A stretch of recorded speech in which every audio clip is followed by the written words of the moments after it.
ಈ ಒಂದು ಫರೋ ರಾಜನಿಂದ ನಮ್ಮನ್ನು ಬಿಡಿಸ್ಬೇಕು, ಬಹಳ ಹಿಂಸೆ ಕೊಡಿಸ್ತಾ ಇದ್ದೇನೆ ಅಂತೇಳಿ ಅಂದಾಗ ಅವಾಗ ಪ್ರಿಯವಾದವರೇ ಆತಗೆ 40 ವರ್ಷ ತಾಯಿ ಬೋಧನೆ ಮಾಡಿದ್ದಾಳೆ, ಭಕ್ತಿ ಕಲಿಸಿದ್ದಾಳೆ, ಯುಕ್ತಿ ಕಲಿಸಲಿಲ್ಲ.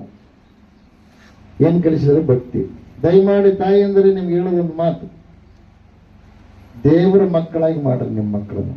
ಸಮಾಜ ಸೇವೆ, ಟೀಚರ್ ಆಗ್ಬೋದು, ಡಾಕ್ಟರ್ ಆಗ್ಬೋದು, ಏನೇ ಆಗ್ಬೋದು, ಮೊದಲು ಫಸ್ಟ್ ಅವ್ರು ಏನಾಗಬೇಕು? ದೇವ್ರ ಮಕ್ಕಳಾಗಬೇಕು. ಕ್ಯಾರೆಕ್ಟರ್ ಸರಿಯಾಗಿರುವ ಹಾಗೆ ಅವರಿಗೆ ಕಲಿಸಿಕೊಡ್ರಿ, ತಿಳಿಸಿಕೊಡ್ರಿ.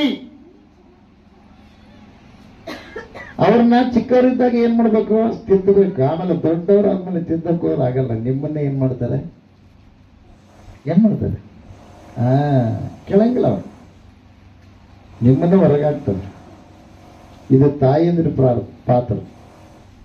ಮಕ್ಕಳು ಕೆಡಬೇಕಾದ್ರೆ ಮೂಲ ಕಾರಣ ತಾಯಿಯಂದ್ರ ಅಂತ. ತಂದೆನೂ ಇದ್ದಾನೆ, ಬುದ್ಧಿಗಳು. ದೇವರಿಗೆ ಮಹಿಮೆ ಉಂಟಾಗಲಿ, ದೇವರಿಗೆ ಸ್ತೋತ್ರ ಉಂಟಾಗಲಿ. ಕೃತ ಮಹಾರಾಜಕ್ಕೂ ನೋಡ್ರಿ,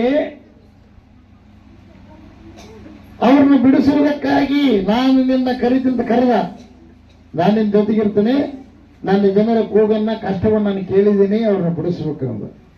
ಆಮೇಲೆ ಕರೆದ ಮೇಲೆ ನೋಡ್ರಿ, ಅವ್ರನ್ನ ಬಿಡಿಸೋದಕ್ಕೆ ಪ್ರಯತ್ನ ಪಟ್ಟ ದೇವರ ಜೊತೆಗಿದ್ದ ಆ ರಾಜನಿಂದ ಬಚಾವಾಗಿ ಹೊರಗಡೆ ಬಂದರು. ಹೊರಗಡೆ ಬಂದ ಮೇಲೆ ಮೋಶೆ ಬಾ, ನಿನಗೆ ಕೆಲವು ಆಜ್ಞೆಗಳನ್ನು ನಾನು ನಿನಗೊಂದು ಗ್ರಂಥ ಬರ್ಕೊಡ್ತೀನಿ ಬಾ ಅಂತಂದಾಗ 40 ದಿವಸ ಮೇಲಕ್ಕೆ ಹೋದ ಮೋಶೆ.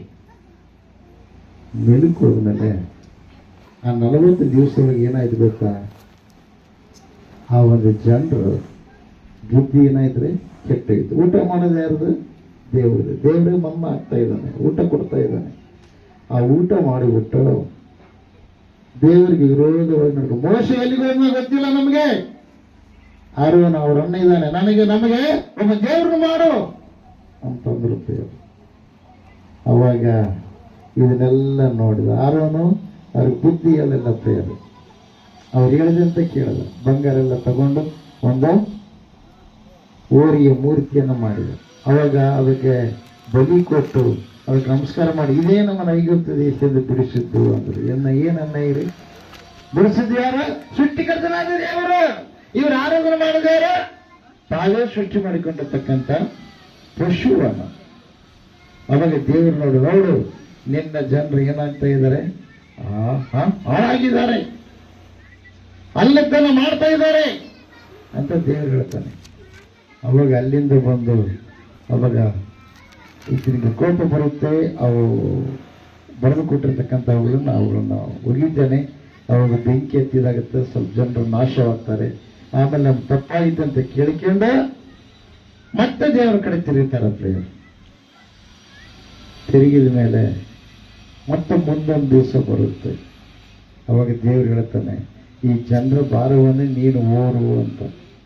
ಯಾರು ಓರ್ಬೇಕಂತ? ಸೇವಕರು ಓರ್ಬೇಕಂತ. ಇದು ಎಂತ ಮಾತು ಸ್ವಾಮಿ, ಇವರ ಭಾರವನ್ನು ನಾನು ಹೆಂಗೆ ಓರ್ಬೇಕು ಅಂತಾನೆ. ಇಲ್ಲ, ನೀನೇ ಓರು. ಅದು ಹೆಂಗಂತ ಅನ್ಬೋದು? ನಿಮ್ಗೆ ಕಷ್ಟ ಬಂದ್ರೆ, ಅಯ್ಯ ನಮ್ಗೆ ಆರಾಮಲ್ಲಯ್ಯ, ಪ್ರಾರ್ಥನೆ ಮಾಡ್ರಿ. ಇನ್ನೊಂದು ದಿವಸ ಪ್ರಾರ್ಥನೆ ಮಾಡಿಸಿದ್ರೆ ನಿಮ್ಗೆ ಆರಾಮಾಗ್ಲಿಲ್ಲ. ಅವಾಗ ಏನ್ ಮಾಡ್ತಾರೆ ಅಯ್ಯರು? ಉಪವಾಸ ಇದ್ದು ಪ್ರಾರ್ಥನೆ ಮಾಡ್ತಾರೆ. ನೀವೇನು 3 ಹೊತ್ತು ಊಟ ಮಾಡಿ ಅಯ್ಯರೇ ಪ್ರಾರ್ಥನೆ ಮಾಡ್ರಿ. ಸುಖ ನಿಮಗೆ, ಕಷ್ಟ ಯಾರಿಗೆ? ಅಯ್ಯರು. ಸುಖ ನಿಮಗೆ. ಮತ್ತೆ ಅವ್ರೇನನ್ನು ತಪ್ಪಿಸ್ತಾರ? ತಪ್ಪಿಸಲ್ಲ. ನೀವು 1 ವಾರ ಬಿಟ್ಟು ಮತ್ತೆ ಇನ್ನೊಂದು ವಾರ ಬರ್ಬೋದು. ಅದು ಐತೆ ಇದು ಐತೆ ನೀವು ಹೋಗ್ಬೋದು. ಅಯ್ಯರಿಲ್ಲ, ಅವ್ರು ಕ್ರಮಬದ್ಧವಾಗಿ ಮಾಡ್ಲೇಬೇಕು. 7 ಗಂಟೆಗೆ ಮೇಲೆ ಹಾಜರಿರ್ಬೇಕಾದ್ರೆ ಇರ್ಬೇಕು, 8 ಗಂಟೆಗೆ ಹಾಜರಿರ್ಬೇಕು. ಅಯ್ಯರ್ ತಪ್ಸಕ್ ಬರಲ್ಲ, ಯಾಕಂದ್ರೆ ದೇವ್ರು ಹಿಡ್ಕೊಂಡ್ಬಿಟ್ಟಾನ. ಹಲ್ಲೆಲೂಯ. ಅಯ್ಯರಿಗೋಸ್ಕರವಾಗಿ ಯಾರು ಪ್ರಾರ್ಥನೆ ಮಾಡಬೇಕು? ನೀವೆಲ್ಲ ಪ್ರಾರ್ಥನೆ ಮಾಡಬೇಕು. ಅಯ್ಯರಿಗಾಗಿ, ಅಯ್ಯರ ಕುಟುಂಬಕ್ಕಾಗಿ. ಅಯ್ಯರು ತಮ್ಮ ಕುಟುಂಬದ ಬಗ್ಗೆ ಕಾಳಜಿ ಇಲ್ಲ. ಅವ್ರಿಗೆ ಬೇಕಾಗಿರೋದೆಲ್ಲ ಒದಗಿಸ್ಕೊಡ್ತಾರೆ, ಆದರೆ ಅವ್ರ ಬಗ್ಗೆ ಪ್ರಾರ್ಥನೆ ಮಾಡಲ್ಲ. ಬರೀ ನಿಮ್ಮ ಬಗ್ಗೆ ಪ್ರಾರ್ಥನೆ ಮಾಡ್ತಾರೆ, ತಮ್ಮ ಆರೋಗ್ಯದ ಬಗ್ಗೆನೂ ಪ್ರಾರ್ಥನೆ ಮಾಡಲ್ಲ ಪ್ರಿಯರು. ಅದಕ್ಕಾಗಿ ಅನೇಕ ಸೇವಕರಿಗೆ ಅನೇಕ ತೊಂದರೆಗಳು ಬರ್ತವೆ, ಅನಾರೋಗ್ಯ ಬರುತ್ತೆ. ಅನಾರೋಗ್ಯ ಹೋಗ್ತಕ್ಕಂಥ ಶಕ್ತಿ ದೇವರು ಅವ್ರಿಗೆ ಕೊಟ್ಟಿರ್ತಾನ, ಆದ್ರೆ ಅವರು ತಮಗಾಗಿ ಪ್ರಾರ್ಥನೆ ಮಾಡ್ಕೊಳ್ಳಲ್ಲ. ಎಲ್ಲ ಬಾರಿ ಯಾರು ಬರ್ತಾರೆ? ಸೇವಕರು ಓರ್ತಾರೆ. ಸೇವಕರನ್ನ ಓರುವಂತೆ ಯಾರು ಓರಿಸಿದ್ದಾರೆ? ದೇವರು ಉಳಿಸಿದ್ದಾರೆ. ದೇವರಿಗೆ ಮಹಿಮೆ ಉಂಟಾಗಲಿ, ದೇವರಿಗೆ ಸ್ತೋತ್ರ ಉಂಟಾಗಲಿ. ಬೋಲೋ Yesu Krista ಮಹಾರಾಜಗೂ amen, hallelujah, amen. ಅದಕ್ಕೋಸ್ಕರವಾಗಿ ಅರ್ಥ ಮಾಡ್ಕೇರಿ, ಜಾಗೃತವಾಗಿ. ನಿಮ್ಮ ಕುಟುಂಬದಲ್ಲಿ ಯಾರು ದೇವರ ಸನ್ನಿಧಿಗೆ ಬರಲ್ಲ ಅಂದ್ರೆ, ನಾವು ಮೊದಲು ಒಂದ್ಸಲ ಒಂದು ವರ್ಷದ ದಿನಮಾನ ಹೇಳಿರ್ತೀವಿ, ಸಂಡೇ ಮಿಸ್, ಮಂಡೇ ಯಾರು ಕೊಡ್ತಾರೆ ಕಿಸ್? ಸೈತಾನ ಕಿಸ್ ಕೊಡ್ತಾರೆ. ಇದು ಬಹಳ ದಿವಸ ನಮ್ಮ ಜನ ಕಡೆ ಹೇಳಿದ್ದೆ ನಾ ಮಾತು, ನನಗೆ ಇವತ್ತಿಗೆ ಜ್ಞಾಪಕೈತೆ. ಸಂಡೇ ಮಿಸ್ ಮಾಡಿದ್ರೆ ಮಂಡೇ ಯಾರು ಕಿಸ್ ಕೊಡ್ತಾರಂತೆ? ದೇವ್ರ ಮನೆಯಲ್ಲಿ ಸಮಸ್ಯೆ ಇರುತ್ತೆ, ಮನೆಯಲ್ಲಿ ಕೊರತೆ ಇರುತ್ತೆ, ಮನೆಯಲ್ಲಿ ರೋಗ ಇರುತ್ತೆ, ಮನೆಯಲ್ಲಿ ಜಗಳ ಇರುತ್ತೆ, ಮನೆಯಲ್ಲಿ ಪ್ರಿಯವಾದವರೇ ಎಲ್ಲ ರೀತಿಯ ತೊಂದರೆಗಳಿರ್ತವೆ. ಆದರೆ ದೇವರ ಸನ್ನಿಧಾನದಲ್ಲಿ ಅವೆಲ್ಲವಕ್ಕ ಉತ್ತರ ಸಿಗುತ್ತೆ. ಮನೆಯಲ್ಲಿ ನೀವು ಎಷ್ಟು ಭಕ್ತಿ ಮಾಡಿದ್ರು ಕೂಡ ಅದು ಮನೆ ಆಗುತ್ತೆ ಹೊರತು ದೇವ ಮಂದಿರ ಆಗಲ್ಲ. ಆಗುತ್ತಾರೆ? ಆಗತ್ತಾ? ದೇವರ ಸನ್ನಿಧಿಗೆ ಬರಬೇಕು. ಹಲ್ಲೆಲೂಯಾ. ಕೆಳಗೆ ಮಾಡ್ಕೋಬೋದು, ನಾನು ಮೇಲೆ ಹೋಗಿ ಮಾಡ್ತೀನಿ. ಯಾಕೆ? ಅದಕ್ಕೆ ಮಂದಿರ, ಅದು ಪ್ರಾರ್ಥನಾ ಪ್ರೇಯರ್ ಟವರ್ ಮೇಲೆ ಇದೆಯಲ್ಲ, ಅಲ್ಲಿ ಹೋಗಿ ಮಾಡ್ತೀನಿ ಪ್ರೇಯರ್. ಹಲ್ಲೆಲೂಯಾ. ದೇವ್ರಿಗೆ ಮಹಿಮೆ ಉಂಟಾಗಲಿ, ದೇವ್ರಿಗೆ ಸ್ತೋತ್ರ ಉಂಟಾಗಲಿ.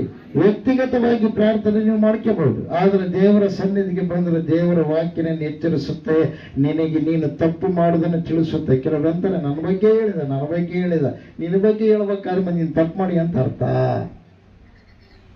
ಅಂದ್ರೆ ಅರ್ಥ ಏನ? ದೇವ್ರು ತಿದ್ಕೋಬೇಕಂತ ಹೇಳೇನಂತ ಅರ್ಥ. ನೀನು ಹಾಳಾಗ್ಬೇಕಂತ ದೇವ್ರಿಗೆ ಇಷ್ಟ ಇಲ್ಲ. ಹಲ್ಲೆಲೂಯಾ. ಇದು 2 ಇಂಚಿನ ಕೆಟ್ಟ. ಏನ್ ಗೊತ್ತಾ? ಮುಂದೆ ಇದ್ದವ್ರನ್ನ ಏನ್ ಮಾಡುತ್ತೆ? ಏನು ತಪ್ಪಿದ್ರೆ ಅದನ್ನ ಕಡ್ದಾಕುತ್ತೆ. ಹಿಂದ ಹೇಳೋರ್ಗೆ ಸಮಾಜ ಏನ್ ಮಾಡುತ್ತೆ? ತಪ್ಪಿದ್ರೆ ಹಲ್ಲೆಲೂಯಾ. ದೇವ್ರ ಮಹಿಮೆ ಉಂಟಾಗಲಿ, ದೇವ್ರ ಸ್ತೋತ್ರ ಉಂಟಾಗಲಿ. ದೇವರು ನಮ್ಮ ಜೊತೆಗಿದ್ದು, ನಮ್ಮೊಳಗಿದ್ದು ನಡೆದಾಡಿ ತನ್ನ ಕಾರ್ಯಗಳನ್ನು ಮಾಡಬೇಕಂತ ಇಷ್ಟಪಟ್ಟಂತ ಕೊರಿಂಥದವರಿಗೆ ಬರೆದ ಪತ್ರಿಕೆ 6ನೇ ಅಧ್ಯಾಯ ನಾವು 16ನೇ ವಚನದಿಂದ ನೋಡಿ 16-17 ನೋಡ್ತಿದ್ದೇವೆ. ದೇವರು ನಮ್ಮಂದರೆ ಇಷ್ಟ, ಮನುಷ್ಯರಂದ್ರೆ ಇಷ್ಟ. ಹಲ್ಲೆಲೂಯಾ. ದೇವರ ಮಹಿಮೆ ಉಂಟಾಗಲಿ.